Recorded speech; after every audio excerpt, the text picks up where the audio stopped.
అల్లాహ్ కోసం సమయం తీయడం అనేది, అల్లాహ్ ఆరాధనలో సమయం గడపడం అనేది ఎంత విలువైనదో చెబుతా వినండి. సర్వసాధారణంగా ఫజర్ నమాజు అయిన వెంటనే ఏ టీ షాప్కో వెళ్ళిపోతాం, టీలు కాఫీలు తాగడానికి కూర్చుంటాం. దాదాపు టిఫిన్ సమయం 8-8:30 అయ్యేంత వరకు అక్కడే కాలక్షేపం చేస్తూ కబుర్లు చెప్పుకుంటూ కూర్చుంటాం. ఏమైనా లాభం ఉందా? పైసా అన్న లాభం ఉందా? ఏమైనా పుణ్యం వస్తుందా దానివల్ల?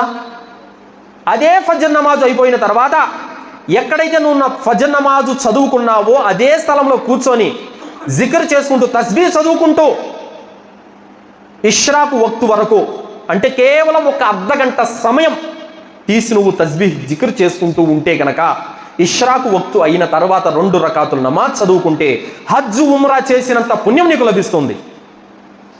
మనము 5 గంటలకు ఫజర్ నమాజ్ అయిపోతుందంటే 8-8:30 వరకు మనము టీ షాపుల దగ్గర దాదాపు 3-3:30 గంట టైం వేస్ట్ చేస్తున్నాము. కనీసం పుణ్యము, ఒక్క పుణ్యం కూడా మనకు రావట్లేదు. కేవలం అర్ధగంట సేపు మనము మజీదులో కూర్చొని తస్బీహ్ చదువుకుంటూ కనుక 2 రకాతుల నమాజ్ చేస్తే హజ్ ఉమ్రా చేసినంత పుణ్యాన్ని అల్లాహ్ తాలా ఇస్తానంటున్నాడు. ఇది అల్లాహ్ మార్గంలో నువ్వు సమయం తీస్తే దాని యొక్క పుణ్యం.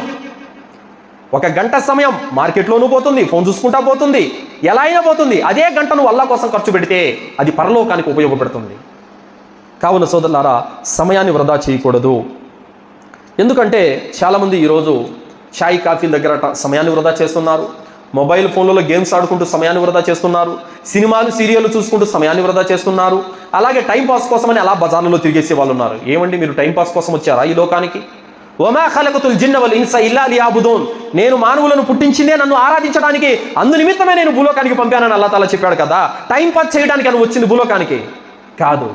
కావున మనము ఈ సమయాన్ని మనము వృధా చేయకూడదు.